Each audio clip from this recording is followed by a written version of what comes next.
So Brazil held its general election back in October, and there were a lot of concerns about whether the election was on the level. Were all the votes counted, for example? Was this a fair election? But Brazil's top courts banned any investigation or discussion of the topic. And now, not surprisingly, Brazil is descending into chaos. Police are shooting at people. Estão atirando na gente! Estão atirando na gente! Estão atirando na gente! Matt Turmond is an investigative journalist who's one of the few in American media to cover Brazil. He joins us tonight with an update on what's happening there. Matt, thanks for coming.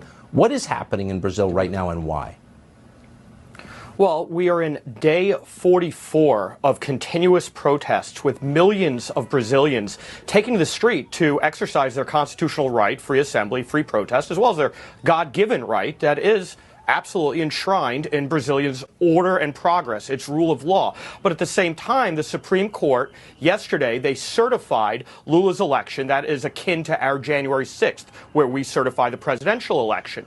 And upon certification, with the protest continuing, the Supreme Court Justice, Chief Justice Alexander de Moraes, who is head of the Supreme Court and the subsidiary court, the Supreme Electoral Court, issued an arrest warrant for one of the protest leaders, who happens to be an indigenous leader from the Amazon, the Xavante tribe, and upon his arrest, protests continued, and then it actually erupted into violence. And in 44 days, there has been no violence, no arson, no vandalism. And you know how you know?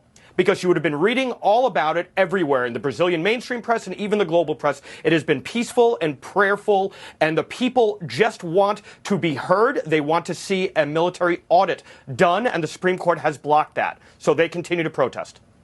The parallels are amazing. And so, by the way, is the information control by the social media companies.